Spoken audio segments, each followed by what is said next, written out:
Okay, welcome to another episode of Tea Time with Mother and Crone. We're real excited here about all the good things that happened. We had a really great show last week. This week, again, I have a guest co-host, and I have been so fortunate and able to get him back again. He hasn't run away from me yet. Jason Highcorrell, welcome back again. Welcome, everyone. Hi. It's so exciting when I get to share time with you. I think we've shared more time in the last couple of weeks than we have in the last couple of years. Yes. We're going to change that. That's not true because we were meeting every Friday. Oh, that's true. We're meeting every Friday. We're going to have to change that. You're going to have to get down here. I'm going to have to get up there. I'll definitely be up there for the Parliament of World Religions stuff. I've been wanting to do that for a long time. Well, we're welcoming everybody in. Tonight I actually have a cold. And you guys know sometimes I do cold instead of hot because it is still 75 degrees here, okay? I'm sweating during the show. But we have, and the reason we're doing this one is you noticed in October we did a lot of psychic teas. Well, this is stress, okay? So we're going to start doing lavender and very nice teas that are very calming, stress-free. Because let's face it, the next couple weeks are, oh my God, it's family. So I have lavender, and lavender is absolutely wonderful. You don't put a lot in your tea, and lavender can be infused in a lot of different things. If you guys remember, when I went to West Virginia, I got lavender infused syrup, and it wasn't strong. It's just enough, and that lavender was actually harvested in Deep Creek, Maryland. So I knew where it was coming from, so that was kind of cool. And if you go back through our scenes, you'll see where we got this stuff from because we had the cute little holders and all. But just to let you know that lavender, it has a lot of medicinal uses, and the main one is obviously calming. Smelling it or taking it in internally has a calming effect. Johnson & Johnson has the baby that has the lavender in it. Oh, yeah. That worked great for my kids. Mm-hmm.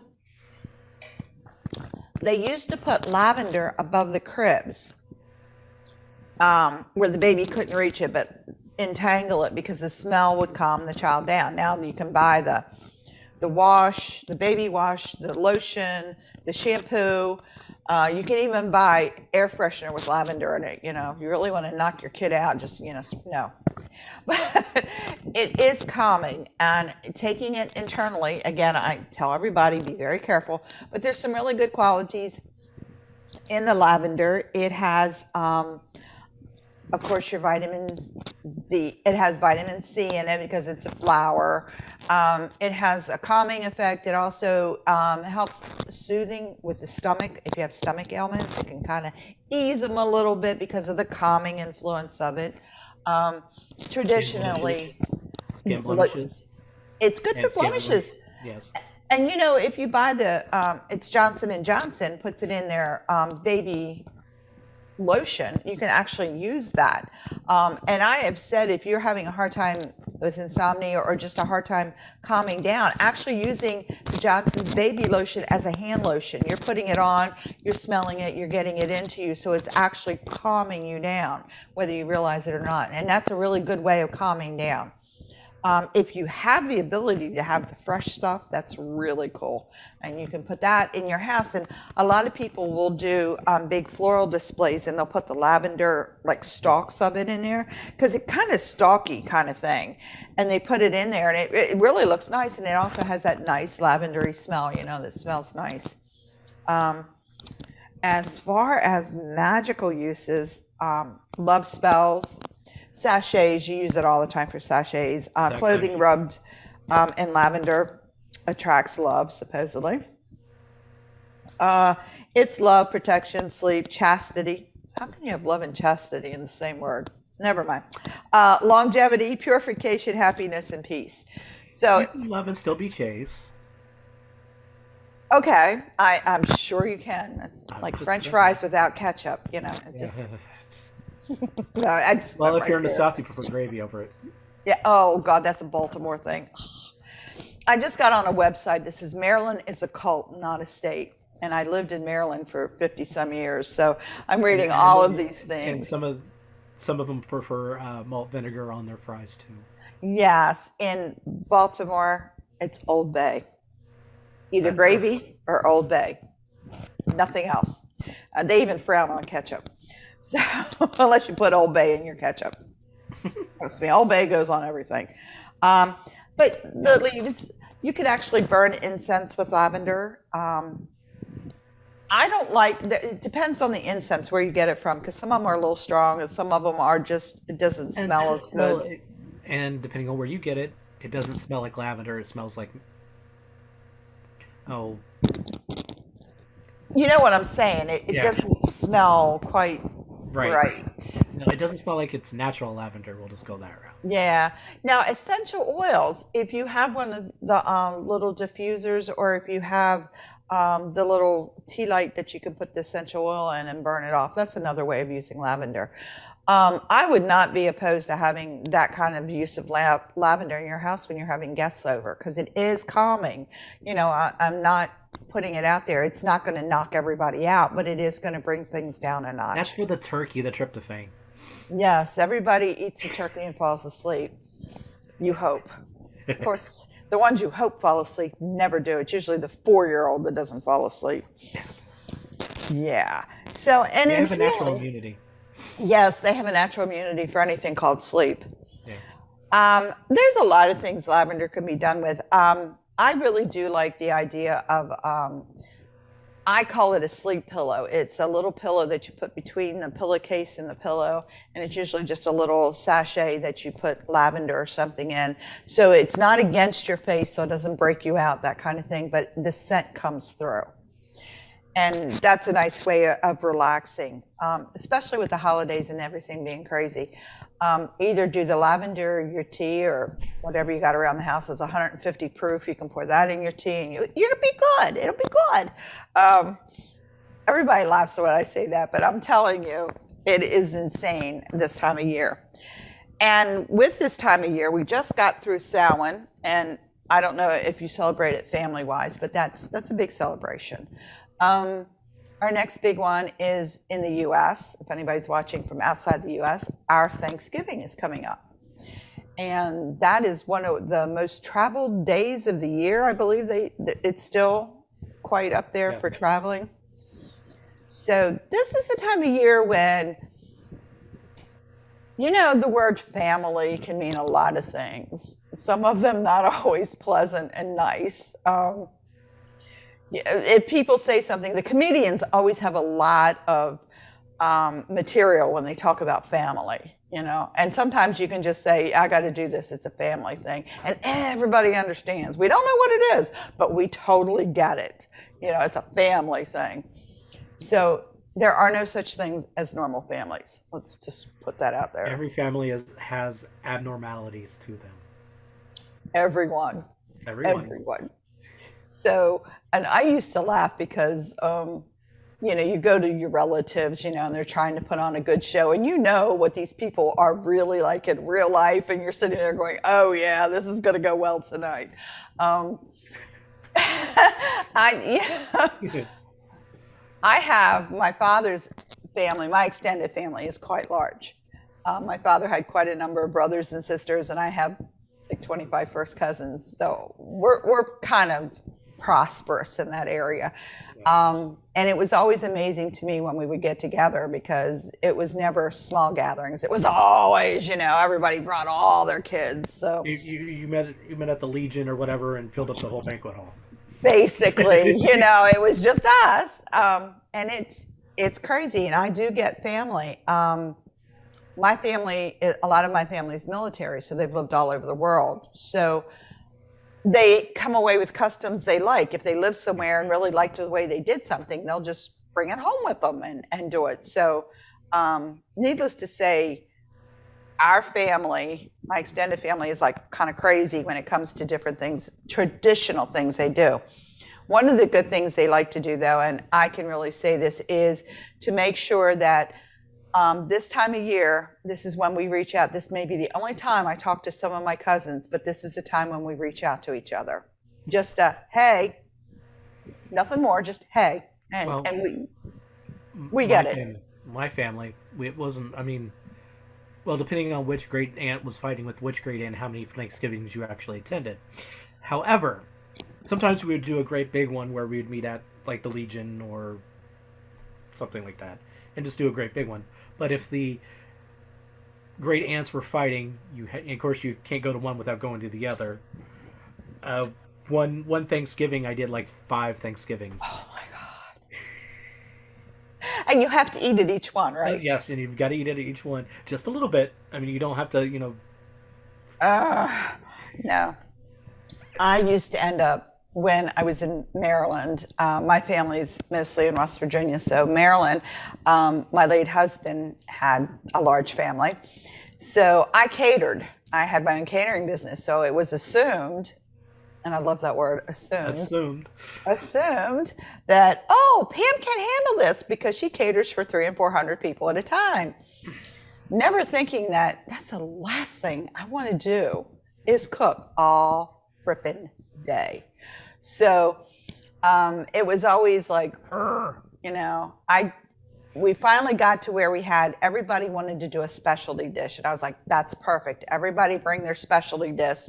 And then I ended up cooking 2 turkeys and 2 hams. And we didn't have left. No, 2 25-pound turkeys and usually 2 15-pound hams. And there was nothing left afterwards. No, of course not. Seriously.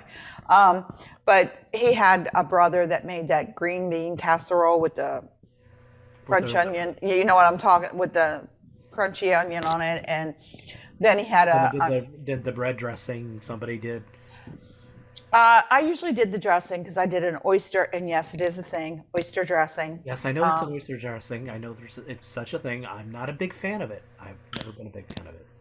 His sister is in Cambridge, Maryland. Used to live in Cambridge on the Eastern Shore, so she would bring the fresh oysters in, okay. And I that might be a little different. That would be a little different. Different, because I shuck them little suckers, and then I put them in. So it's not the same as when you buy it in the can. Right, and I've like I said, never been it's fishy when you buy it in the can. I don't know why. But, I did oyster and a sage, and then, of course, 4 kinds of potatoes, and, oh, my gosh, by the time I got done, it was... Mashed fried. Well, you have to have mashed potatoes and turkey gravy, and then you have to have the candied jams, and somebody wants the sweet potatoes with the marshmallows in them. And, okay. Question for you. What's the difference between sweet potatoes and yams? A sweet potato. A yam is a tuber. More of a tuber. It's more of the family of radishes and that, where the sweet potato is in the potato family. Okay. The sweet potato is a little bit sweeter than a yam. Okay. And a yam can be a little bit more pulpy, more like a squash. Okay. So that's basically the difference. If you're cooking and you're not making like baked potatoes out of sweet potatoes or yams, you can intermix them in any recipe, and no one's ever going to be able to tell the difference. Because when I've prepared yams and when I've prepared sweet potato, I really can't taste much. I mean, the only time you're going to taste the difference is if you bake them like potatoes, like baked potatoes, and you take a bite of this one and a bite of that one. The sweet potato is going to be a little bit sweeter than the yam. The yam holds up better for candying. A sweet potato kind of mushes. Falls up and falls apart, yes. Right, but your yams, if you slice them, then you can candy them better. Ooh, here I am giving out all my free cooking recipes. But what I wanted to talk about was Thanksgiving. I mean, you hear a lot of gratitude, and especially after the last 2 years. And I say 2 years because, let's face it, 20 sucked and 21 hasn't done much better. So basically, the last 2 years have been difficult for everybody. A lot of gatherings that normally would happen didn't because you couldn't. Or they did it like this. Yeah, you did a lot of this kind of stuff. And things just weren't the same, so to speak. So it's different when you're in the same room versus teleconferencing in, I guess. Yes. Well, seriously, I noticed the big difference, even in ritual. I prefer being physically with somebody. And I'm bad because I'll drive to Jacksonville. I'll drive 4 hours to go to a ritual in person on Saturday and then drive back Sunday morning to do my ritual here on Virtual Circle. So that's how much I like it in person. I'll drive 4 hours out and 4 hours back so I can, meet with my friends. The biggest thing about Thanksgiving, and it is a thankful time. I mean, we have to understand, especially now, there's a lot of stuff going on with the indigenous population in America and how they feel about Thanksgiving. Being Native, I have some issues with it. I can't say I don't. But it is a time to be thankful. And I think the idea of being thankful, not necessarily with the first Thanksgiving and the Pilgrims and the Indians and all of that. I mean, even if you took that out of the scenario, just having a day to be thankful for what you do have. And teaching your children. Because you're going to be leading into Christmas where you want. Yes, exactly. Isn't that weird how we go from being thankful to, killing each other the next day on Black Friday? Yeah, for that. Saving $2 on that $5,000 TV. Yeah. But did you notice how many stores are actually closing on Thanksgiving this year? Yes. They're doing the online thing like they did last year. But I never thought I'd hear Walmart closing on Thanksgiving. Because that's usually one of their big days. But things have changed with this pandemic. People are starting to realize you don't need to work 80 hours a week to prove who you are. And now we're starting to realize that was the big goal. Remember back in the day, 60 hours a week was not unusual for a manager. 60 to 80 hours wasn't even a drop in the bucket. Right. Yeah. I mean, and then you were still on call on the weekends. Right. Well, I usually go in around 7-ish, maybe 10 after 7, and I don't get off till 5. And then I'm answering my phone or whatever needs to be done. And I'm still doing that. So it's like people are now starting to realize that your employer can fire you and you've lost your job. But if your family walks out, you've lost your life. Yeah. We're coming full circle. I mean, we went from the industrial age where, you worked and worked and worked and worked and worked and worked and worked. And, to support your family, to now we're coming back to the pre-industrial thing when it was family. You where you did the farm, can't say farming because but you spent more time with your family. Right. You do 40 hours and you're done. Yeah. Or you're out in the fields with your, kids and whatever. And I really, being someone who has worked those hours, and I'm still working those hours, I think that I'm single, obviously, so I don't have anybody I have to come home to. I have a roommate. But I think that I would prefer a 40-hour week only because it gives you that time to do other stuff. To get decompressed. You're not constantly... I mean, I've worked 70, 80-hour work weeks, and that's a lot of stress. It really is. It's a lot of stress on your body. Well, and it's stress in your relationship. If you're single, it's one thing. And I'll just tell you that honestly, it's because you can come home, kick your shoes off, and go to bed. Yeah. I've always been in accounting, crunching numbers. Coming home and having 2 kids, or 3 kids, because I have 3, I come home to the kids and it's like, you've got to switch the gears, and then if you don't get home till late, you don't even have time. They're still running amok, and it's crazy. Yeah. I really Portugal just passed a law, and I saw it the other day, and I saw it like Monday or Tuesday, where your boss is not allowed. It's now illegal for him to text or email you after working hours and expect you to return the text. They just passed that law. Okay. And I was like, damn. Here. I was just going to say, America, take note. And a couple other countries are starting to look at that now too, because there are countries out there that do, like Sweden, I think, gives you 6 months off after you have a baby. And there's a lot of free time. Like most European countries get a month off every year. Mm-hmm. They get a full month, and they can take the whole month at one time. And I'm sitting here going, to get 2 days off in a row is like a major accomplishment. So we got to look at some things. But the gratitude that we have, I mean, since everything has changed in 2 years, this might be the first time you've had family in 2 years come over. It's going to be tough because you haven't been around them in a while. I mean, you talk every day on the phone, but you have people in your house all of a sudden where you didn't before. So it's, and people are traveling. Oh my goodness. Did you see where all the airlines are like gearing up? Yeah.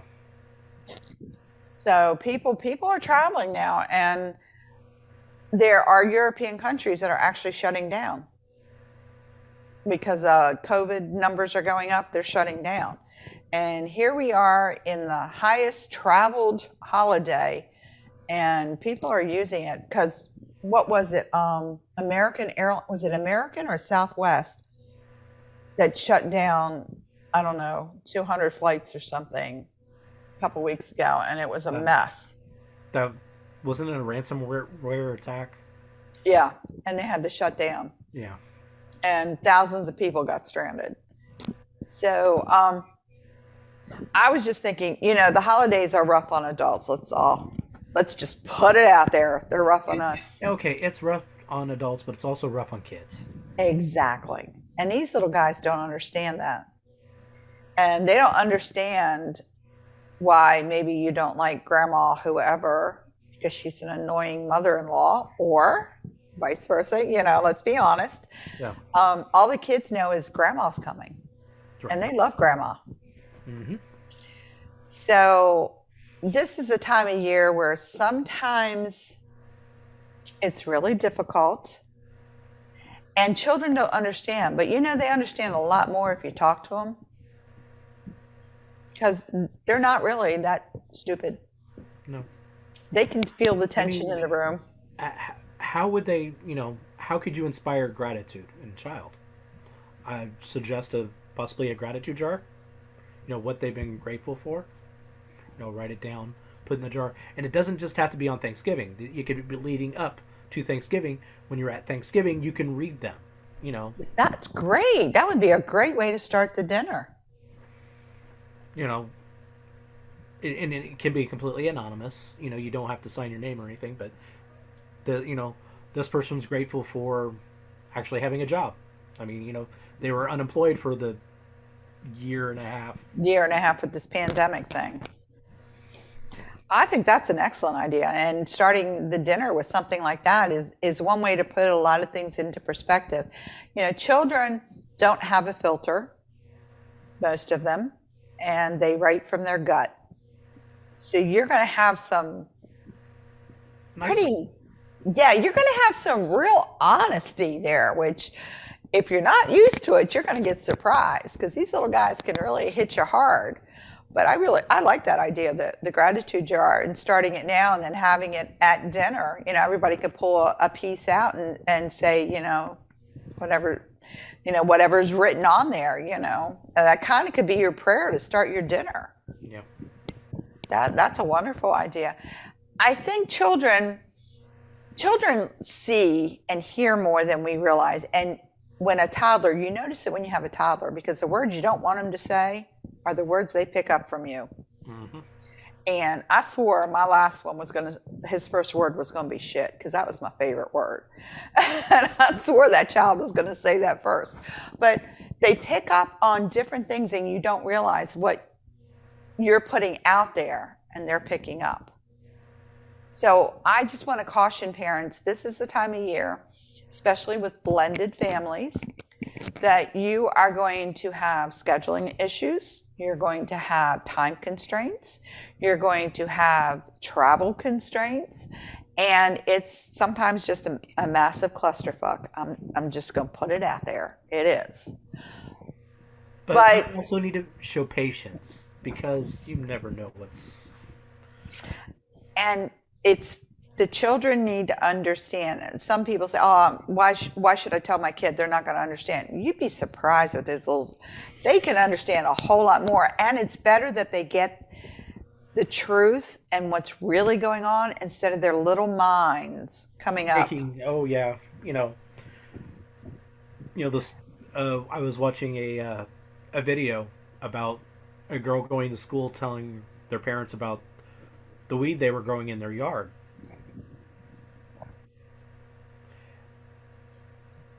It was weeds. They talking about weeds out, but they're weeds out there. They would go out and pull weeds, and sounded completely different of what they were actually. I'll tell you, I adopted one of my children. I adopted two, and the one explained to me the reason she thought her parents got divorced was because one took the blankets every night. Blanket hog. No clue. And when you're little, you make those assumptions and those jumps because you don't understand, because no one sat down and explained things to you. And you don't need to wait till they're 22. That could be part of the reason for the, Oh yeah, I'm sure it was part of the reason, but I don't think that was the entire reason. No. But I think if we start teaching our children, it's just like teaching them the spiritual path. If you don't start when they're little and have them understand what's going on, then they make up their own stories in their head. Now, I'm not sure y'all are ready for some of them stories. Yeah, they can be pretty awe-inspiring. Well, like I said, the weed thing. Yeah, exactly. I mean, I worked for a company called Dick Corporation, and my son went to school and told everybody his mommy works for Dick all day. Yeah, that was a school conference. Yeah. Yeah. But that's children, Yeah. So I like to, if you want a child who is loving and caring, they have to see it to understand it. Because you can talk to a child and 90% of it goes right out. But if they participate and they remember. Now, a lot of parents. What other suggestions do you have for kids? When my kids were little, we did the day before Thanksgiving. A lot of places did their soup kitchens. And some do it on Thanksgiving, but in Baltimore, a lot of them did it like the day before. The churches would do it the day before, and I dragged my kids down. They learned. They made plates for people. The school one year that my son went to, everybody had to come in and bring an extra sandwich. And they actually went out, collected all the sandwiches, and took them to a homeless shelter. And they wanted the children to make them, and the children had to write a note to go in the bag saying, here's something for you, I hope you enjoy it, or something along those lines, something to express what was going on. And I thought that was absolutely cool because I made my kids make their own sandwiches to put in the bag. And I don't know how many homeless shelters they took it to because it was a large school, but it took 5 minutes, and then the kids actually got to see what went on because they took a couple of them for the field trip. And they went to the homeless shelters and delivered this stuff. Now, I know nowadays with this COVID thing, there are, kind of constraints on that kind of stuff. But there's still a lot of homeless out there. And, stopping by where they gather, or some of the churches, sometimes it's hard to bring food to the church because of worries about everything. A lot of times if you buy bread or buy the turkey and give it to the church, then they'll cook it type thing. That's always a way to participate. Having the kids, and there is nothing wrong with children seeing that there are people down on their luck. There are people who prefer to be homeless. They like the freedom because there's no constraints on them. They do what they want to do. But I think it's really great fodder for a discussion when you start talking about it and start explaining it and finding out, because a lot of parents are going to find out if they start researching it that there's a lot of reason people are homeless, and it's not always what you think it is. It's not just addicts. It's sometimes just someone that just down on their luck. Sometimes many families are down on their luck, especially nowadays. Yeah, I mean, an Army vet that came back and suffering from severe PTSD. There's quite a number of them out there. Unfortunately.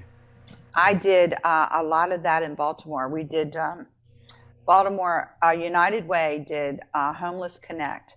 Baltimore was the largest city that they serviced, and we were the largest Homeless Connect. And that's what we did. We brought in about 6,000 people during the day. They got fed. We had 150 different services for that day. We had dentists, we had mammograms. I co-chaired housing, so I was helping place people in housing, whether it was group homes or whatever. My job was to make sure I had everybody from every department in the mayor's office there so that these people could get housing. But it was pretty awe-inspiring, and that's what I learned a lot about homelessness. And I learned that it's not always addicts, and it's not always what you think it is, and it's things that happen. And like I said, and then somebody suffering from mental illness. I mean, you have the full spectrum of reasonings, the reason why. I mean, and it doesn't hurt to talk to your kids about it. Right. Because, like you said, if it's mental illness, we need to get rid of that stigma, and we need to say, you go to the doctor when you break your arm, you might need to go to the doctor when you break your mood. Yeah. So that's a discussion. And it's a good discussion. I mean, we all, in this life, sometimes we need help. I mean, we get stuck in some... Well, it's just like your health, your physical. Yeah. If, as it doesn't matter. You can break your arm, you can break your toe. How many times you broke your little toe on the stupid couch? I mean, you go to the doctor for it. Well, if you're having stress and you're breaking because of the stress, then you go see a therapist and you get it taken care of. I say it's that simple. It's not, but it is. Right. It's the stigma. The other thing is we need to teach them to get rid of the stigma that it's a bad thing to be going to therapy. It is not a bad thing to be in therapy. It's very good. It is good to talk through whatever situation you have. I mean, what people don't understand is we had therapy way back in the day, before, in the 60s and before then, because families lived close together. You could talk about a lot of the issues. I'm not saying everything, but my father used to call it the Hens Club, where all the women would sit outside after the kids went to school and drink their coffee and talk about their husbands. Yeah. Usually a good idea. Or talk about, stuff, and you would share recipes, you would share ideas, you would basically just comfort each other. And it was nothing more than a bunch, in my neighborhood, it was about 6 women sitting out back drinking coffee and just talking about the day. With a little Irish in it, but that's a whole other... Yeah, that's a whole other thing. But, we did that. Nowadays... No. I grew up in a multi-generational house. How many people know their neighbors? That's a damn good question. I mean, another thing for kids to do, as simple as, maybe your elderly neighbor does not have, their family's out of town. They can't take them a plate of food. Take, something. That might be the only good meal they have that day. That's very true. Just even a well visit check to make sure that they're okay. Because the holidays, suicide rate doubles. And depression deepens. First of all, you got more nighttime because the sun goes down sooner, so we're more. Now your body's not having vitamin K? D. D, is it D? Okay. D. I know because I have that issue. I have SAD, and that's a seasonal affective disorder. When I lived up north, this time of year, my SAD light sat next to my computer, and I'd have to flip it on every day. And you have to sit 3 to 4 hours in front of it to get the juju out of it to make it work. I live in the South now. I live in Florida. I don't have it, except we have days where it's cloudy all day, and I can feel that. And it's like, I can feel it in my body going, okay, I feel down. I'm not as peppy. And I need my vitamin C. I got to wait till the sun comes back out, and I go out there and I get that vitamin D, and I'm good. But you can't, you can take the vitamin, but it doesn't give you as good a boost. It's not the same. It's as walking out or getting a satellite. Yeah. And your neighbors, you don't know. Now, let's face it, a lot of older people cannot get out, physically, especially up north. Have you had snow yet? Yes, we've had snow. It didn't stick, but yes, there's been flurries in the air. So sorry. But as somebody who's older, going out in that kind of weather is not always a good thing. It's not safe. One slip and fall in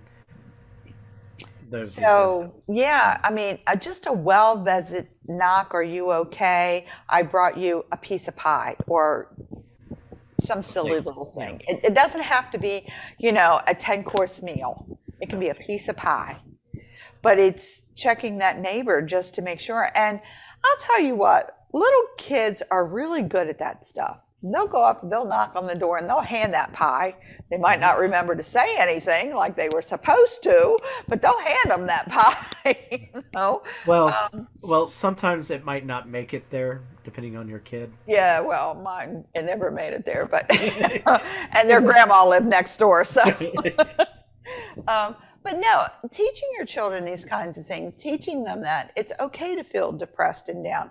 I don't think, now, I'm a psychology major, so you know me, I already knew this.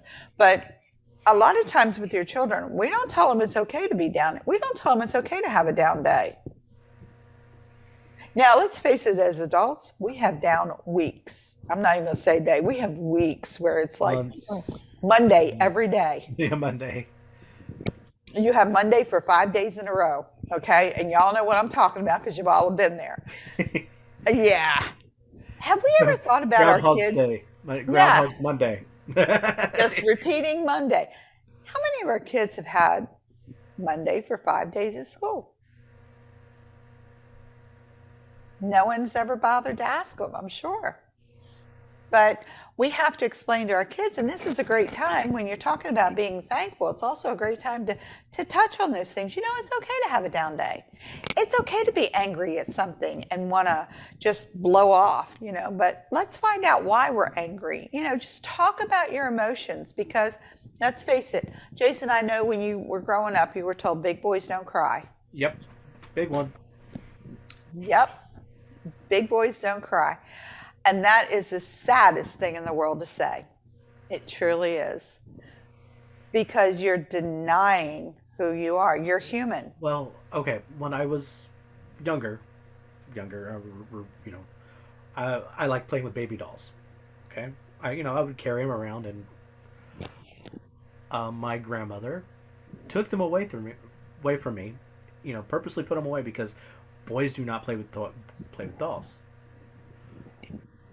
Believe it or not, I learned more from, taking care of that doll about, how to take care of a child. You know how to hold it and things. You really need to, men need to know these things. It's not. Yeah, it takes both of us to procreate. Yes, it takes two, and it takes two to take care of the kid. At least. At least sometimes, I truly believe it does take a village to raise a kid. I'm right there with you.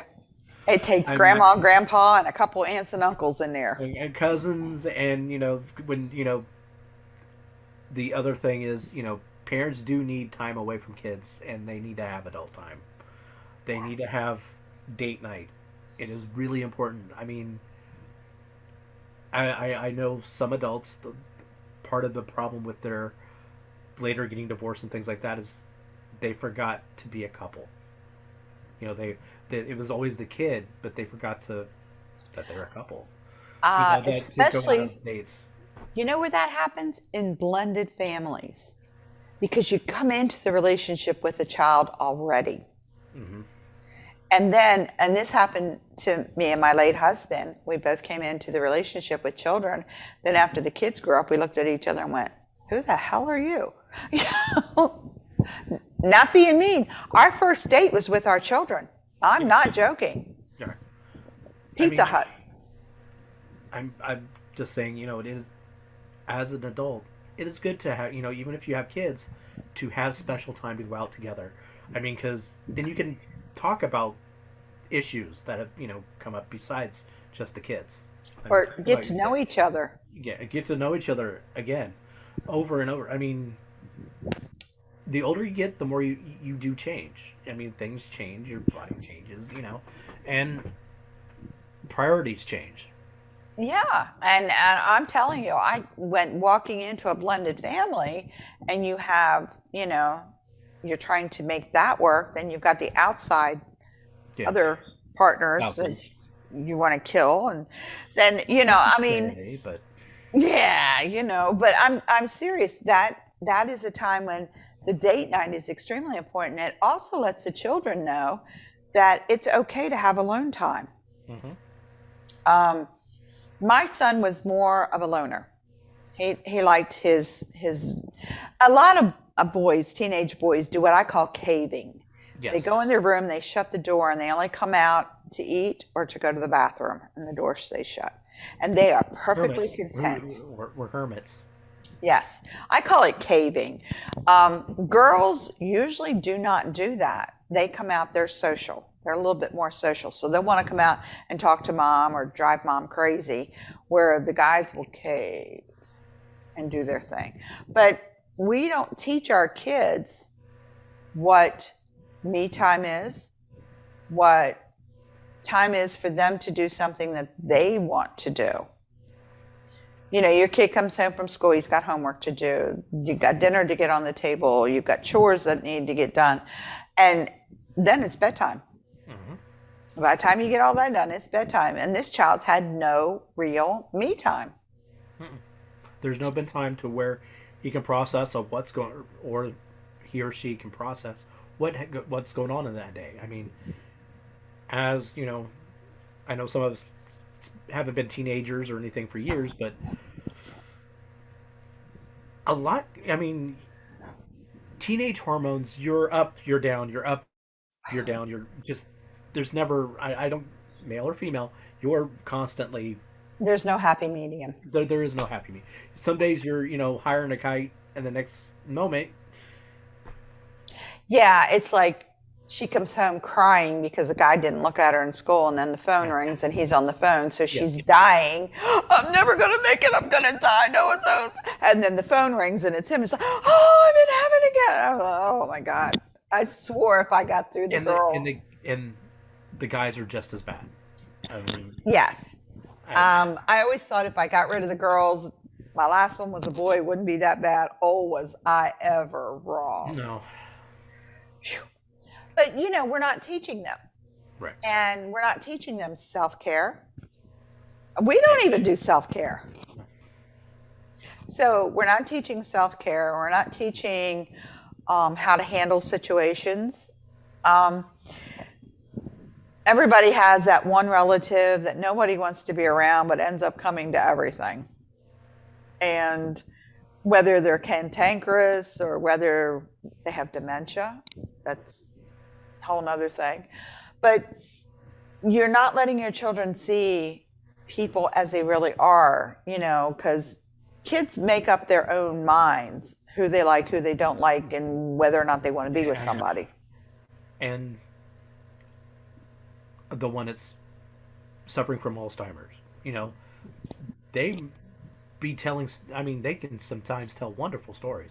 Oh, And they can know in vivid detail of what happened that. if it happened 50 years ago. If it happened 50 years ago, yes. I mean, something that's. I mean, educating your kids on what happened then. I mean, but they might not know what where they if they're wearing socks or not. They don't know if they just finished dinner or not because they Yeah. can't remember if they ate. Right. My late husband's grandmother had early stages of dementia, and her short-term memory was shot, but she could tell you 50 years ago what she did at a scout meeting. She used to help me run my scout meetings because she had that. But she would ask 20 times after someone walked out of the room where they were. They're in the bathroom. However long it took, she must have asked 20 times. They're in the bathroom. They'll be out in a minute, I promise you. But it was that same thing. But if we hide that from our children, when they see it, it's scary. Yeah. But if you see it and understand it and you speak to them and let them know how things are. I mean, we were fortunate. We had multi-generational family living together. The kids got to see sickness. They got to see what happens as you get older. They got to see a lot of different things that maybe somebody else's kid didn't get to see. And I think my kids actually, it enriched them because they understood these things. They understood that Granny only could remember 2 seconds ago, but she could remember a long time ago.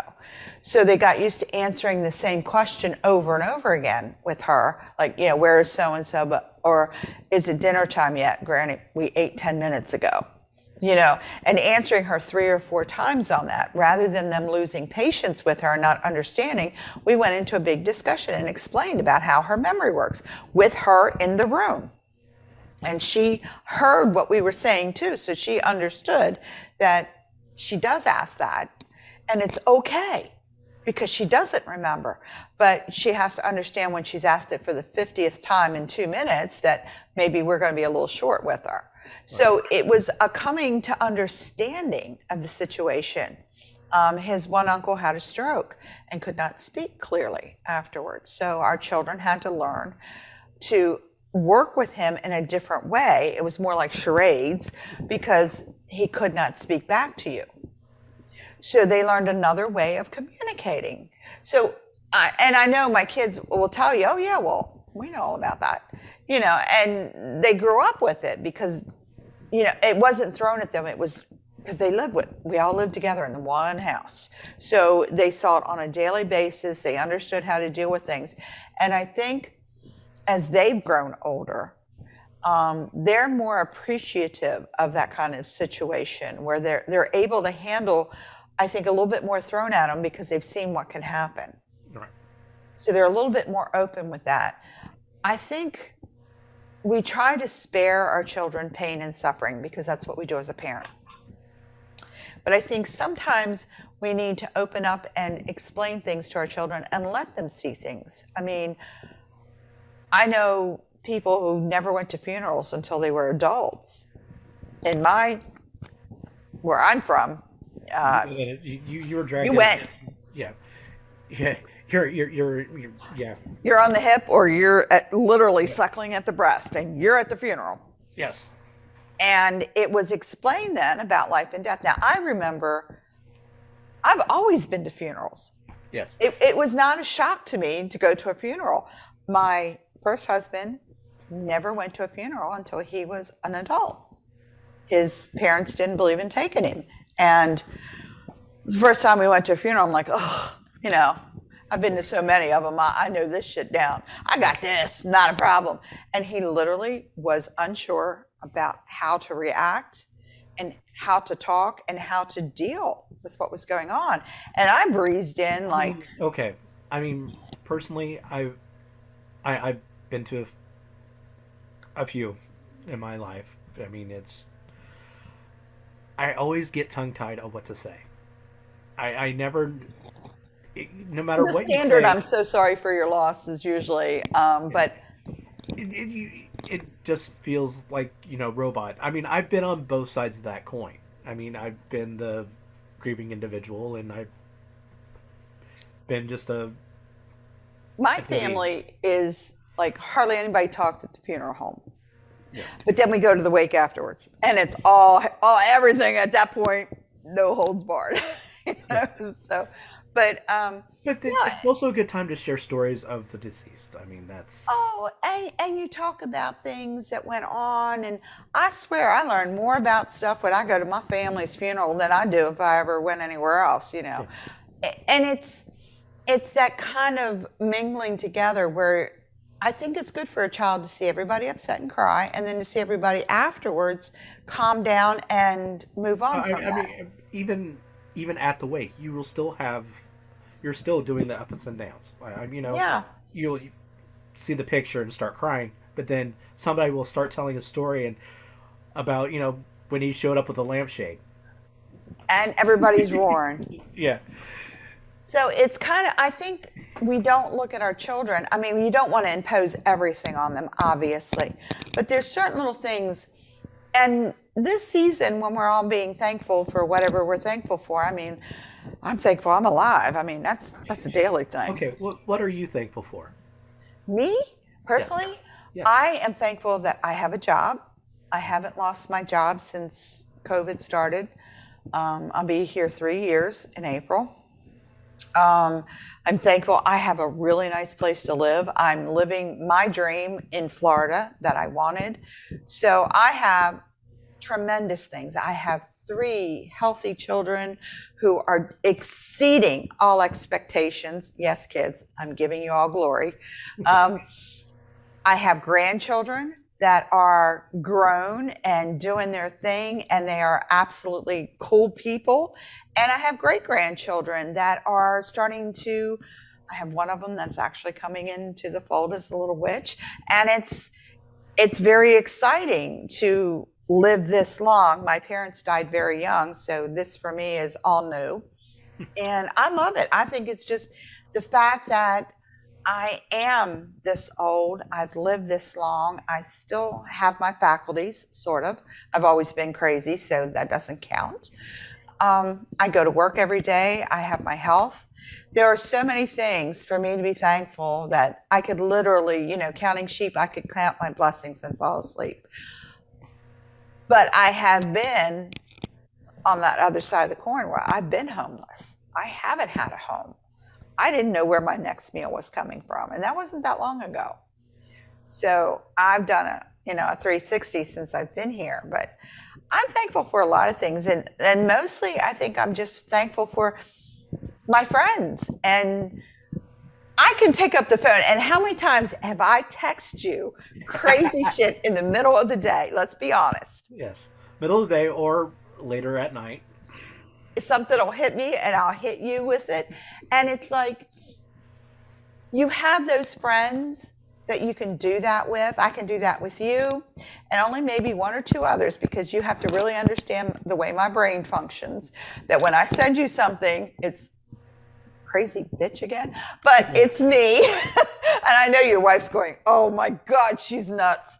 But I am super thankful for the fact that I can pick up my phone and text anybody I need to. And I know that because they'll text me back. And when you have depression and that kind of stuff going on, the fact that you can pick up the phone and call somebody or pick up the phone and text somebody, it makes a big difference in your life. Yes. Yes, it does. Yes, and your text this morning was appreciated. I got you. See, I got your text this morning. So I think just being thankful for the little things. I'm not looking at enormous things, just the fact that I can get up every morning, put my feet on the ground, and go to work. And I have a place to work. Yeah. I'm thankful for the place I work. I'm thankful for my wife, my kids. I mean, Simon just got his GED. Yes! So he's done with school, and with the COVID thing and not going to school, he decided he was going to do the GED thing. He took the classes, yeah, and then he had to wait till he turned 18. Then he started taking the test. I think you had to take 5 or 6 tests. I'm not. Yeah, it's not as easy as it used to be back in the day. It's not just sitting down and doing one test. No, and he has to do them online. So it was never. It doesn't like go to a building and sit down and do the test. No, he had to schedule the math test, the science test, and then I'm so proud of him. so Oh. so yeah, he did. So he's officially graduated now. He's looking for employment. He had an interview. He's going through that process. So That's another thing to teach your children. How to fill out a job application.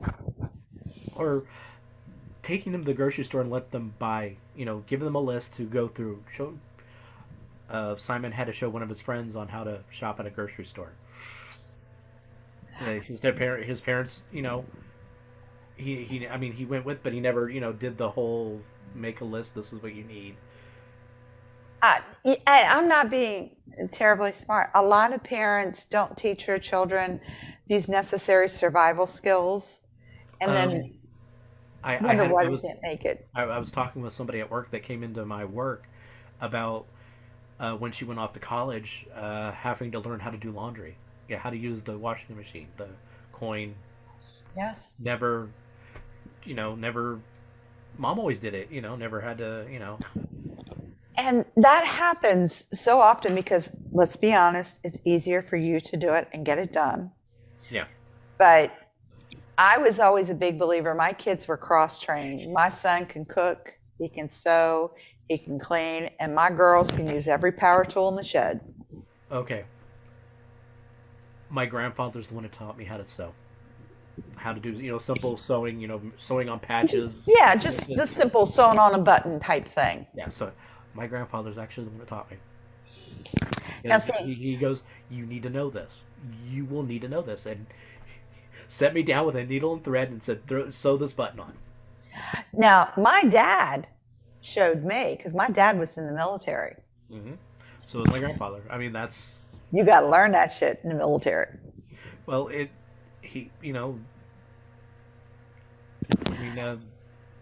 course, my great aunts and my grandmother, showed me how to cook. My mother's culinary skills was putting in a TV dinner into the microwave. Yes. She could bake. She could bake just about anything, but she could not. Cooking was never her strong suit. Unless you're taught. My dad was actually a cook in the military. Mm-hmm. And my uncle owned a catering business. So men cooking in my household was normal. Yeah. And that's not the case in many instances. No. I know that. When I was the strange guy where the men were in the other room, watching football. Never been a big football fan or basketball fan. It seemed kind of boring and monotonous. I was the kid in the kitchen listening to the hen talk and learning how to make the large meals, the green beans with the bacon and the onions and now my son, the ham, pulling out. My son swore, because kids, if you have children and you own your own business, you don't have to pay them legally. Yeah. So my children grew up catering. So my kids can cook because they grew up cooking with me, as well as starting dinner before I got home. They put the meat in and I'd come home and finish up. My son, he went to an all-boys school. He was at one of the boys' house for the weekend, and there was a group of 5 or 6 of them over there. Everything was cleared. Both parents were on staff. So they were all getting hungry, and my son's, well, let's go cook something. And they're all looking at him like going, what? We have potato chips and dip. And my son's like, no, you've got to have food in the house. And he went in the kitchen and he just started pulling stuff out, and he made a big pasta dish for everybody. And the boy's mother was like, oh my God, your son can cook. I'm like, he better know how to cook. He also better know how to clean that kitchen when he's done. Because that's the head cook and the chief bottle washer. Yeah, and it was funny because he told me he came home in such a state of shock. He was like, Mom, most of them didn't even know how to cook. And I'm like, well, Jay, not everybody's given the privilege of learning. Well, and following a recipe. Oh, yes. Okay, as you get better at cooking, you will, improvise, and that just doesn't. Maybe I need a little bit more of this or whatever. But showing your kids how to follow a recipe. I mean, you know.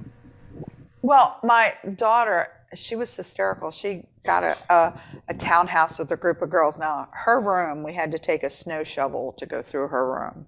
Oh, yeah. Okay. She says to me, my roommates are so messy.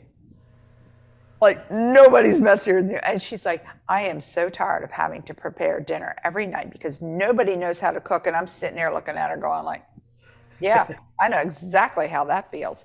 But it was her adult realization that, Mom, why didn't somebody teach him how to cook?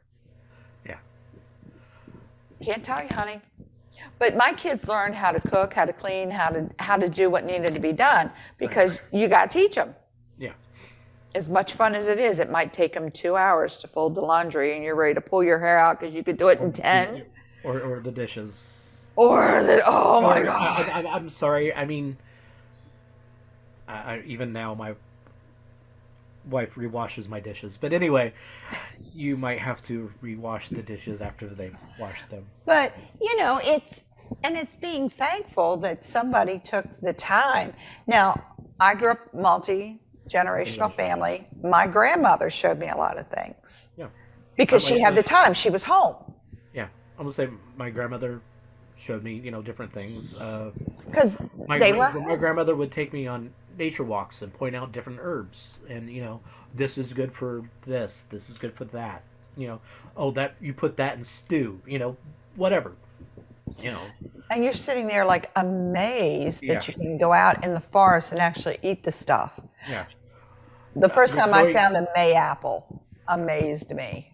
Or it was not uncommon, granted this is during the summer when, it's summer, early fall, going out, getting fresh tomato, slicing it up, and turning it into spaghetti sauce. Oh, yeah. Going through that whole process of this, doing the boiling it down and getting it thick and putting all the spices and herbs in it. And the fresh herbs because, they were in the garden as well. The rosemary, the thyme, and all the... I think... granted, they never had the garlic. You always, we always... You had to buy the garlic, yeah.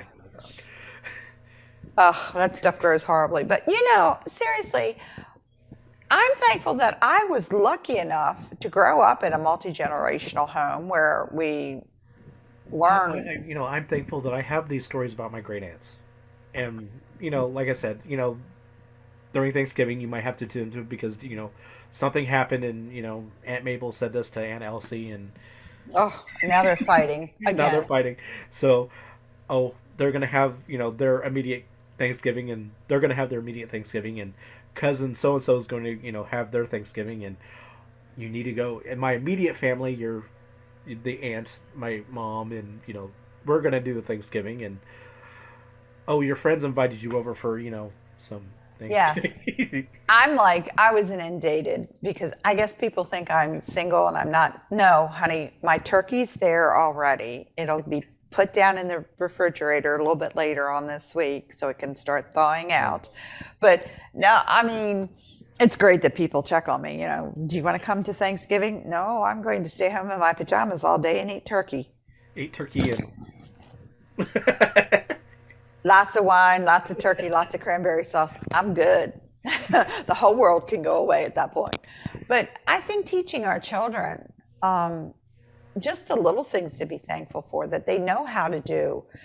Yep. They know how to cook. They know how to make their own bed. They know how to separate their laundry. Or showing them how to change their own oil, tires. I mean, things like,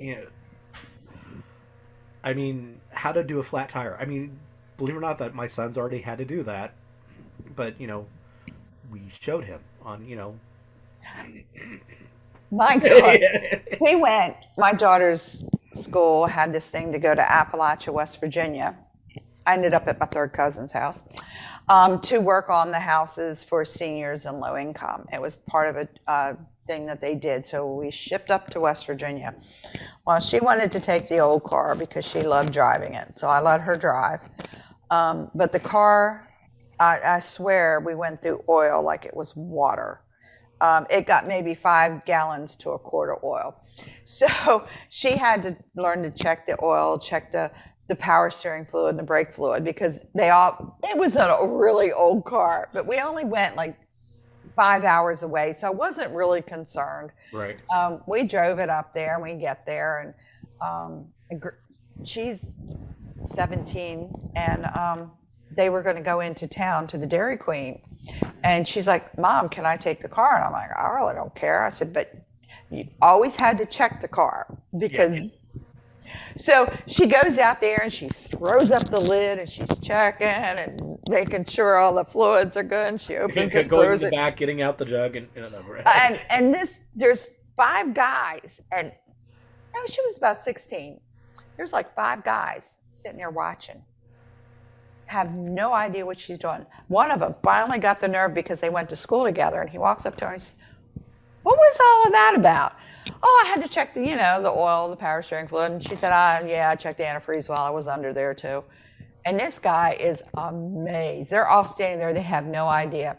So they all go to the Dairy Queen. They come back. The next night, they wanted to go back to have another banana split or whatever. That was a thing for them, because all the adults were kind of like sitting around chilling out. So the kids wanted to go somewhere else, away from the adults. So they went.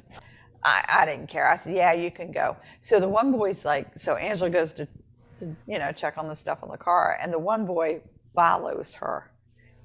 And she's teaching this young man how to do this stuff. And I am sitting there, I am like totally amazed. And I was like, wow, you really did that. And I go back to my first father-in-law, who showed me how to do it. Because he didn't want me getting caught on the road. I changed that tire. I learned how to check the oil. I learned how to check the antifreeze. Okay. With changing the tire, before you jack it up, you need to loosen the lug nuts before you. That is. Learned that. Yeah, I mean, the hard way. Yeah. Because I rolled something simple. I mean, right off the jack. I took the car right off the jack. Yeah. Then you have a whole other set of problems. Yeah. I really think children, when we're teaching them to be thankful, we need to teach them to be thankful for a lot of different things. I mean, it's not just the obvious mommy, daddy, house, food. Right. Having the ability to learn different things, to have that, like in the schools, my son he got to go to a really good school, and they actually learned Japanese for 8 years. So he got to immerse himself in a whole nother culture. And that was awesome for me. I thought it was the greatest thing since sliced bread. He got to do all this stuff. And it was like, as he still keeps up with it. He reads there's 3 dialects. He reads 2, he can speak 3. Hiragana, katakana, and kanji. There you go. I will tell you, I'm glad you never needed a tutor, because I would have been up the creek without a paddle, because I have no idea. No, he couldn't take French or Spanish or something I could do. No, he takes Japanese. But he kept up with it. But, Hiragana is more American Japanese. I mean... That might be the one he can read and speak in, probably. And I don't know what the other one is. Katakana is more traditional Japanese, and kanji is more Chinese. You have a lot of more Chinese characters and way of speaking. I know he can speak in the 3, and he can only read the 2, because evidently the other one has, I guess, more characters to it, so it would be more difficult for him to read. But I look at things like that, like if you allow your kids to have opportunities like that, that is a thankful thing. And your children you can actually instill that in them. You've learned something that maybe your peer group didn't know. Because when he was in Scouts, nobody in his Scout group knew that. They were all taking French and Spanish and German, and Jason's up there Japanese. Ohio. Yeah, he's doing his, and I'm like going, oh, I'm impressed. No clue what he's saying. only know a little, very little. I know absolutely. I know Sensei. That was his teacher. I mean, his teacher, because I spoke with his Sensei on many occasions. But, I think if we take out all the normal thing I'm thankful for and get something unusual in there, I think I would challenge a child. Give me something unusual you're thankful for. All right. Well, our time is up. Ready? I'm sorry. Okay, I know. So anybody who has any really good ideas for Thanksgiving, I know my daughter-in-law is doing we call it butcher sheets. I don't know what you call it. It's what we have in Baltimore to cover the tables with when we eat crabs. If you don't have newspaper, butcher block paper. Yeah, it's brown paper or sometimes tan-colored white. Yeah. And they're drawing the tree, and then they have the leaves, and the kids are writing what they're thankful for, and they're putting the leaves on it, and they're going to hang it up. And I thought, well, that's different. She's dealing with 8-year-olds, 7-year-olds. So that's kind of a thing that they can handle. And she said it was going to be something different. She didn't want to hear the normal food, house, mom and dad, let's try and be different. And I think, even if we do our gratitude jar, if we put down some of the crazy stuff we're thankful for, I'm just thankful that I can actually practice my faith. Yeah. Couldn't do that when I started. No. I mean, how many of our, like I said, my grandmother would take me on nature walks. She was very much into herbology. She had recipe cards that I wish I had, but they got lost through time or stolen. Somebody absconded with them, that. Yeah. I mean, with her, herbal remedies and things like that. I mean, and she lit a candle every full moon. But if you asked her, she was a Quaker. I had a good Christian grandma who could whip up a hot toddy like nobody's business. You get a headache. She had the mint right there, rubbing it on your forehead. I mean, all of that little stuff that I took for granted. But like I said, I mean, those remedies and things like that, it is part of the craft. It very much part of the craft. I mean, they practice without, whatever they called it. I mean, but like I said, my grandmother every full moon would light a candle. I asked her why she do that. It's nice. Okay. But that, I mean, she would never. It's really funny that I'm from Appalachia. They do so many things, and you just sit there and go, "Oh my God, you guys are all witches!" But don't ever say that. They're all good Christians. But it's how you interpret. Like they're more, because it's rural back there. There's not a lot of doctors. You basically depend on yourself.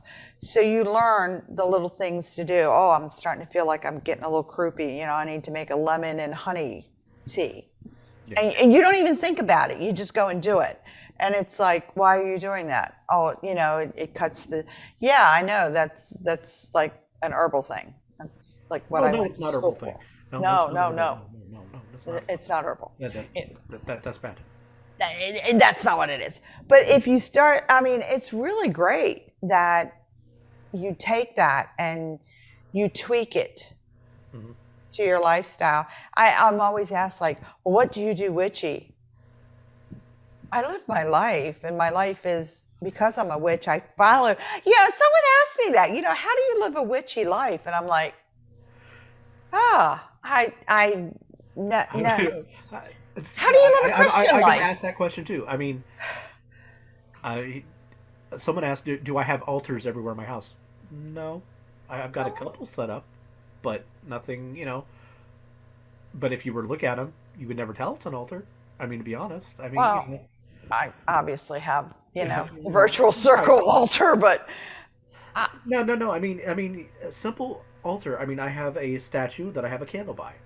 That is an altar. Yeah.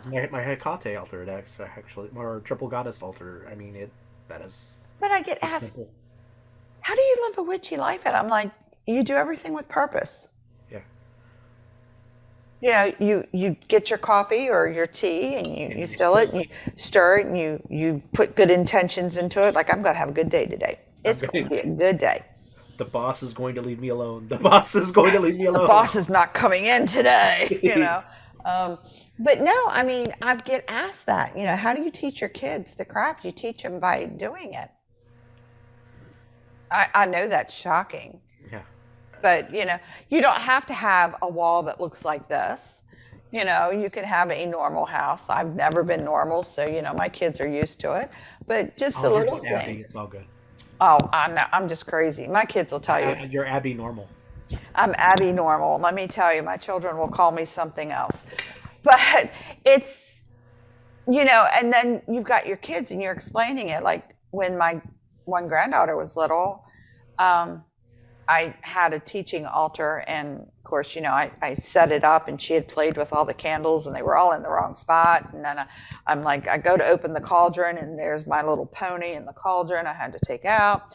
And it's because she was allowed to play at the altar so she could learn what it was. I didn't want her to be frightened of it. It's like, this is what your grandmother does. She is now an adult and she just thinks I'm crazy, but she absolutely loves it because she likes to be a mermaid. So this grandma finds everything in mermaids I can put my hands on, and she goes to her. But it's like, she's like, you really get it. And I said, that's part of your persona. That is what you put out to the world. That is what I see. And I said, just like you see me, you don't see me running around in a black dress with a black hat. You see me as, I did the herbs and I do the altars and I do little things. And I had 500 different robes, and she remembers a lot of the different colored robes I have. So that was her thing. My grandmother's a witch. She never wore black all the time. I wore every color in the world because I did the color for whatever I was doing. I had my Maybon. Well, if you're not leading the circle, I'm calling water. Well, I'm going to wear my blue robe. Exactly. Yeah. That was what I did. I had 22 robes that hung up, and she was allowed to touch each one of them. So she grew up with that kind of stuff, and it's never been an issue because that's just part of growing up. And that's what I try to tell people with your kids. If you're teaching them, it's no big deal. Hey, that's cool. Yeah. Oh, yeah, my grandmother does that too.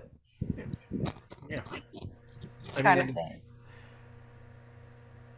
And they might want to go to church or over here, synagogue or something like that.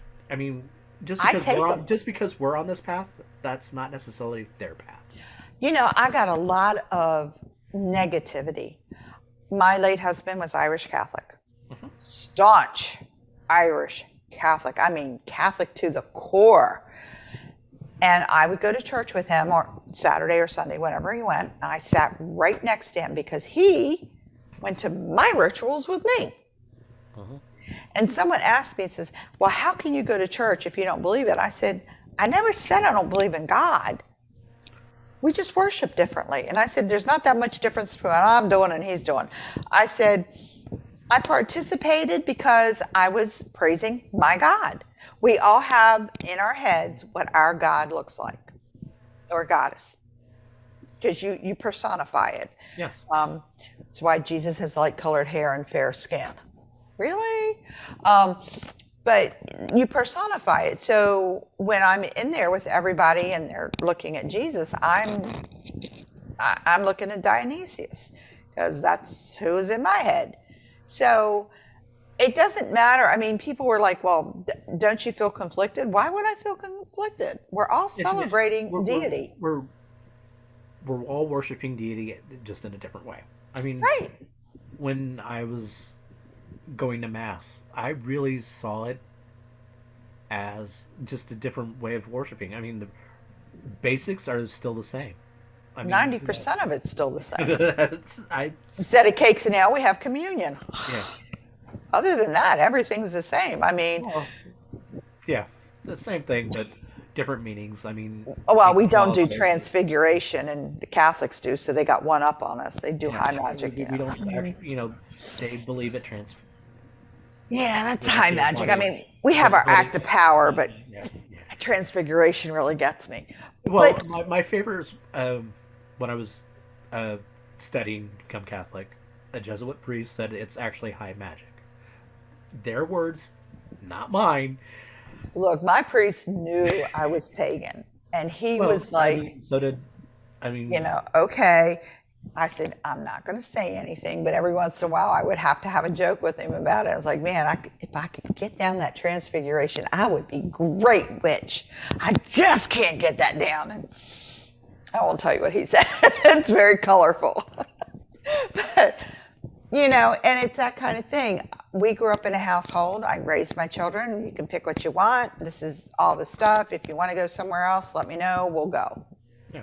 So my kids have been to Druids, Cedar Light, ADF, Cedar Light Grove in Baltimore. They've been to synagogues. They've been to Protestant churches. Of course, they obviously went to Catholic church, and they've been through witch services. So it's not like... My son sometimes goes to a Christian church, but when he's sitting around the kitchen, there's a song that we sing. It's Ancient of Ancient.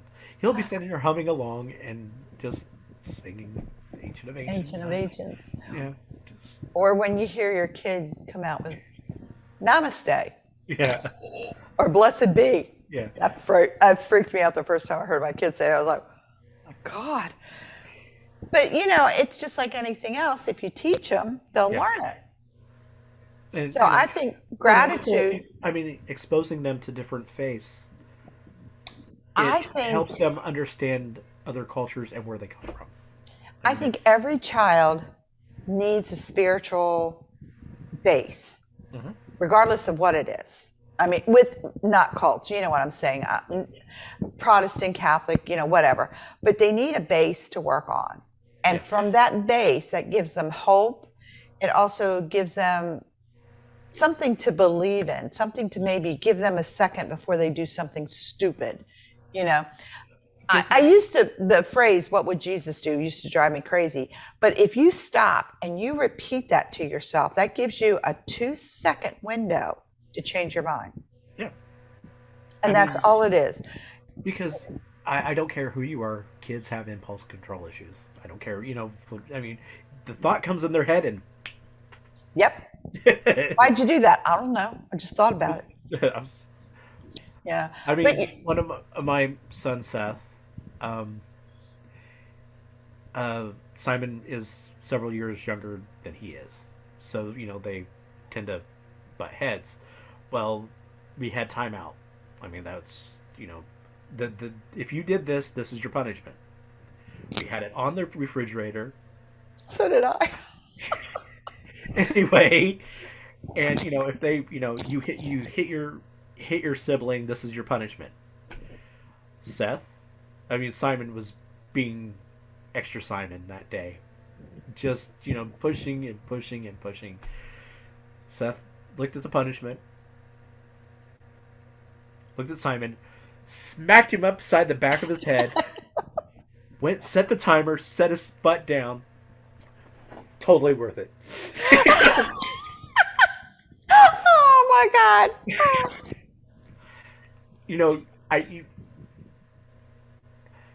Okay, he knew what was going to happen. He knew the consequences. He weighed the consequences, did the action, and took the punishment. And he understood that his action had a reaction. Had a consequence to that reaction. If his actions, this was going to be the consequences. I love it. I do. I really do. And it was, I had to go to the other room. I really did, because I'm sorry, I've had to excuse myself on several occasions. Excuse me, I can't adult right now. You go through that whole process. Is this going to be worth this action? So, he did the cause, obviously, knew the going to be the consequences, read it,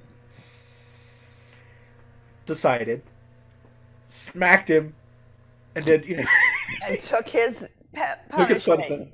But that's a kid who absolutely understood that they had free will. Yes. But there's consequences for your actions. And are you willing to take the risk? Yeah. And that's phenomenal because the kid, well, I've got kids today who can't even make a decision. Yeah. But I was impressed that he, Is that when the parent goes, yes? Because, I'm on the sideline. He's staring at the refrigerator. That's what I noticed the first. He just kind of... So, I see the wheels turning. What is he, why is he looking at the chart? Why is he, like I said, then he walks around, or we had an island, whops him. I mean, knocked him completely on his butt.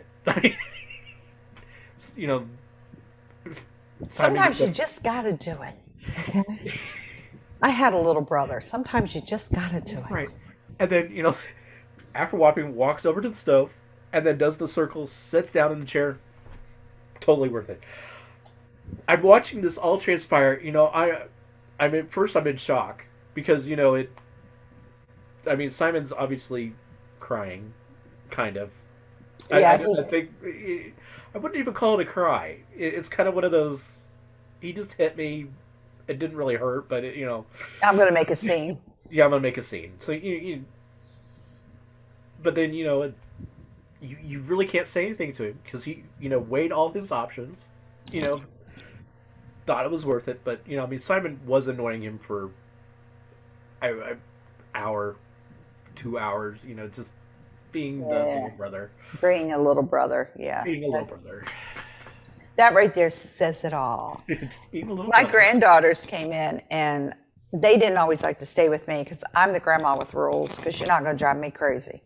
And I still had the rules. Now, there's 14 years between my oldest and my youngest, so I'm going to tell you there's a reason there were rules on the refrigerator.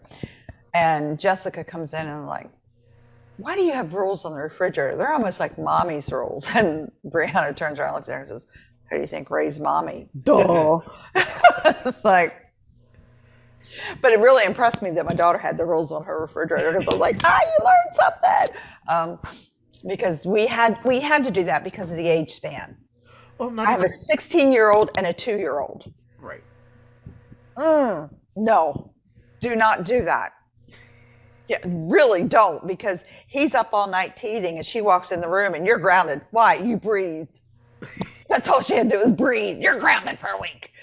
So it got to the point where it helps keeps us in check.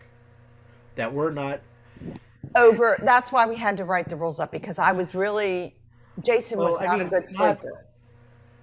Not that if you're raised in an abusive household necessarily. No, but it's just helps keep, because I'm sorry, sometimes they do push us a little too far and we go to extremes.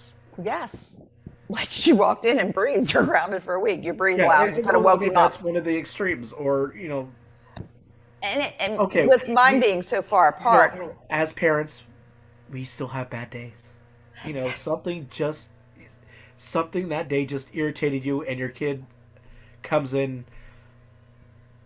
That's it. I just failed an exam, or whatever. Just one more screw. Yeah.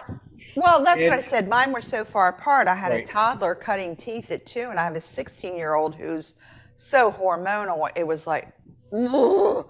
So there was that. Yeah. Okay. You've had 2 hormonals. It's not necessarily hormones, but it's still they're going through drastic changes. Toddler, you're going 16, from and the 2-year-old is going through whatever 2-year-olds. Terrible twos, and you've got a 16-year-old going through terrible twos. Yes, and you're trying to balance, and it doesn't work. So rather than over punish her. Yeah. Because that's what was happening, and it's like that's not fair. So we wrote down if you're late. Her worst was breaking curfew. She could never get on time. So if you're late, your phone gets taken away for this long. It sounds like something you might have done too. Me, I never had a curfew, so I never had to break one. Oh. I raised myself, so that was a little different. But if I would have had a curfew, I would have broken it every night. I just know that. She's my mini-me, so I know. But it was just those kinds of things. And then she did it on. So it was like repeating itself. But it really makes good sense.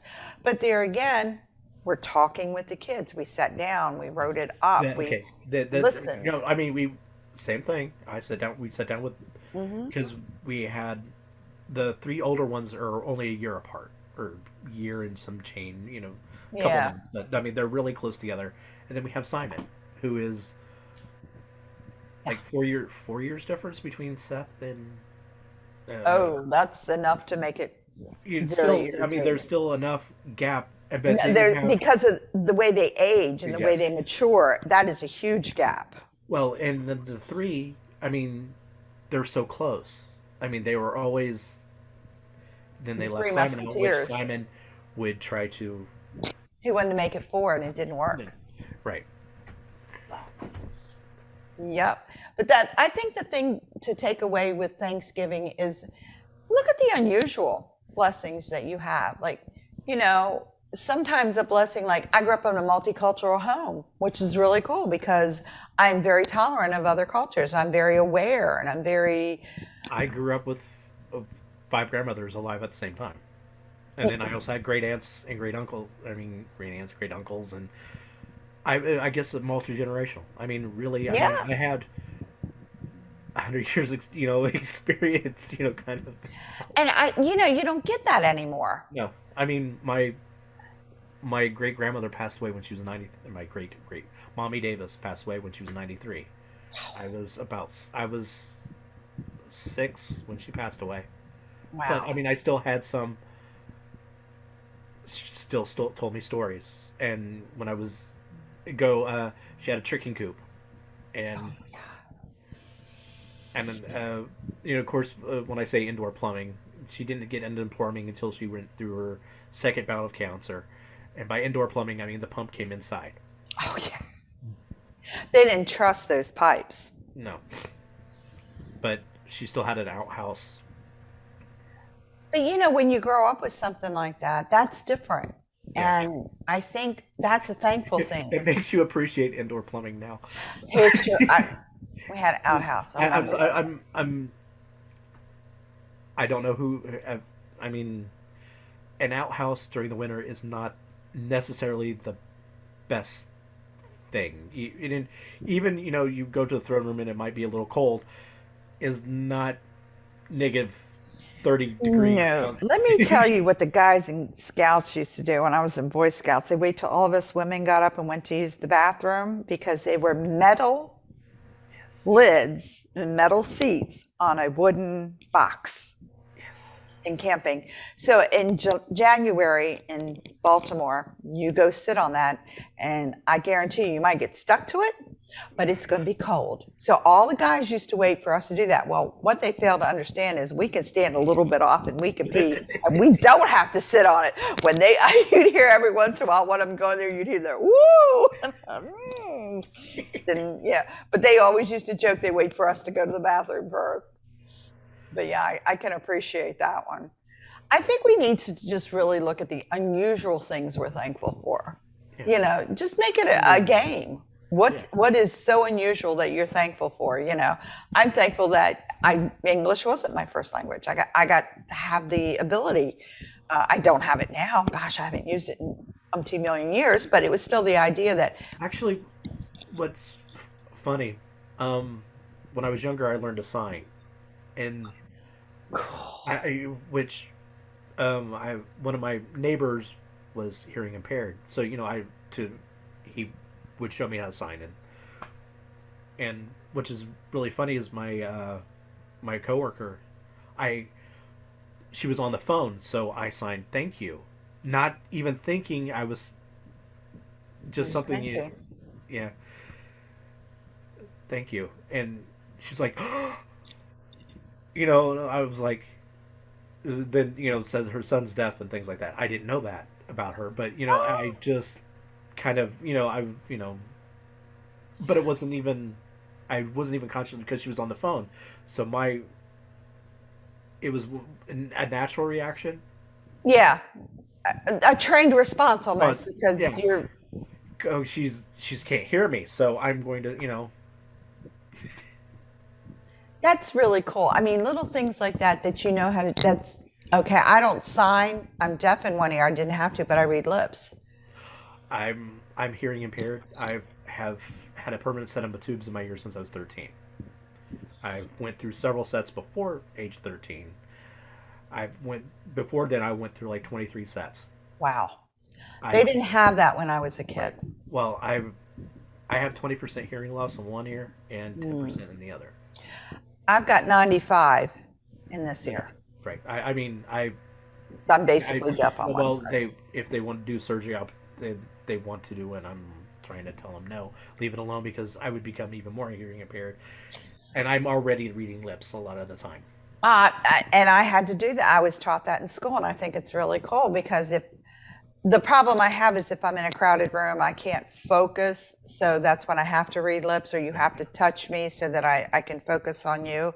Because when there's too much noise going around, I can't, because this is, yeah, this is gone, and this is trying to pick it all up. And I can't tell you if something drops what room it's in, because I don't have the directional. I only hear on this side. I guess that's the sound I hear. It's more noise, white noise. I mean, it's background noise. It's like someone talking in another room. Yeah. And I have to really, I had 100 Cub Scouts in my unit, and they all knew they had to touch me in order for me to focus enough so I could hear what they're saying, because I explained that I cannot hear out of my ear. It was a big discussion we had with the boys so that they understood that I'm not ignoring you. I just can't hear you. Oh, which is funny, because she'll be talking, and if I'm not paying attention, she's like, she'll come in the other room, tap me on the shoulder. I'm like, I've been talking to you for the last, whatever. I'm like, the way I sit at my desk, this is where my opening is. I have a wall, and it goes like this. So this is the opening, so I can't hear you. I can hear, but you don't hear it clearly because I'm on this side. So everybody has to come to my desk this way.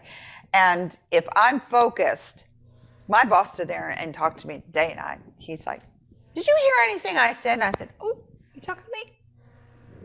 He's like, don't be a smart ass. I really didn't hear you. And he looked at me.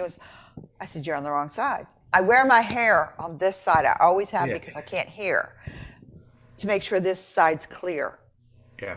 And I've always parted my hair on this side so I could do this, so I could hear. And I always tell everybody, if the hair's down this side, I can't hear. That's why. And I'm right-handed, so I'm on the phone. I do that cripple thing, because I can't hear on this side, so I can't hear and write. I have to hold the phone here like this and try and write when people are talking to me. But that's a cool thing, you read lips. People are like, well, how do you read lips? My late husband had a mustache. How did I read his lips? He had to keep it short, right above here, so I could actually see his upper lip, because otherwise I couldn't hear him. So when it started to get long, I'd say, come on, we got to trim it. I can't hear you. Because he used to laugh. Oh, you can't hear me? You got to trim my mustache? Well, I couldn't see it, so I couldn't read it.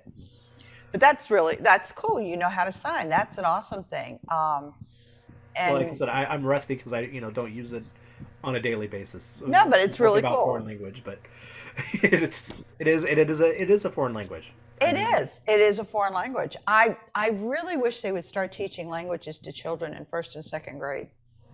That's when they're more susceptible to understanding. My son started Japanese in 1st grade. Yeah. I mean, it's easier for them to intermingle with their mind is a sponge. They just pick everything up. Yes. And it's amazing. A friend of mine at work is from Lithuania, and her son, they moved over here. He's like 10, and he didn't really speak English when they got over here, but he speaks it like a true 10-year-old now. And she was like, I was amazed he learned it so quickly. And I said, kids will pick up a language like that. That's why all these little kids go around interpreting for their parents. Because when you're little, for some reason, I picked it up, pick up another language just like that. But as an adult, I'm trying to learn. It's like learning Greek. No, it doesn't work. But when I went to Catholic school when I was younger, we learned Latin in 1st and 2nd grade, and for the Mass. So it was interesting that we could pick it up so quickly. But you have a basics for a lot of the Romantic languages. I did, but I had my partner. Latin. This dude will never speak Latin. 5 years with this guy, and this little Irishman will never speak Latin. I did everything I knew how to teach him, because they used to pair us up. Yes. So that we could help each other out. And he's definitely Irish. We'll just leave it there. So he understands Gaelic. I'm sure he probably did. Actually, Gaelic's only spoken by like 4% of the population. Yes, I know, but it's a dying language. But they are bringing back. I'm on all the indigenous things because my family. But they're starting to bring back a lot of the Native American language, like Cree and stuff like that. They're actually doing them on all the different websites now. So you can actually go and learn how to speak Cree. Now, the national language for the Native Americans is Lakota. They had the big tribal conference and decided that Lakota will be the language that you could speak anywhere. But if you know anybody who's Crow or Cree or the different ones, the languages are that different. And it's really cool that they're starting to get some of the elders and making them sit down and teach it on YouTubes and stuff like that, so that the younger kids can start picking it up and learning it. But they've also lost a lot too. I mean, yeah. a lot of the elders. I mean, I know we are Choctaw and Shawnee, and that's gone. As far as I know, there's very little of that left. Now, Lenni Lenape, we have Lenni Lenape in there. That's the Delaware Indians. There's still a lot of that. But the Appalachian languages are dying out very quickly because there's nobody left to speak them. You know, and that would be something to learn. Well, it is time. We've got to get off here. We will meet again next week. Remember to go to our Facebook page, go to our email if you have anything that you want to say, see, or hear. Let us know. We'll be more than willing. I'm going to send everybody off with the big, brightest blessings, because only another week and we're all going to be eating turkey and filling our bellies with that. I make a suggestion on our Facebook page.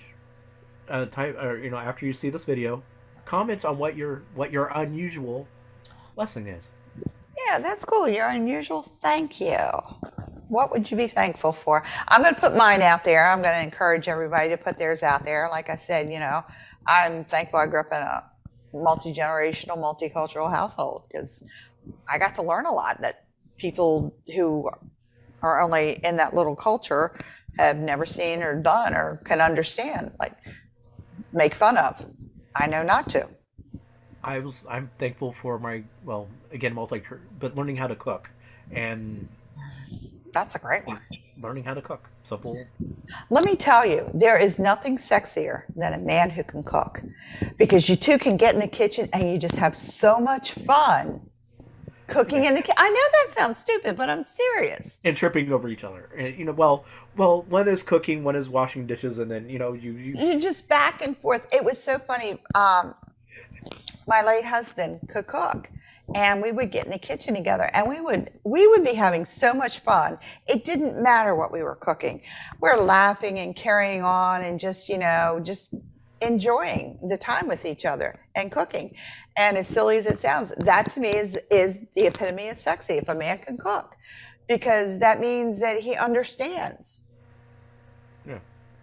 Yeah. And he can follow, a recipe list.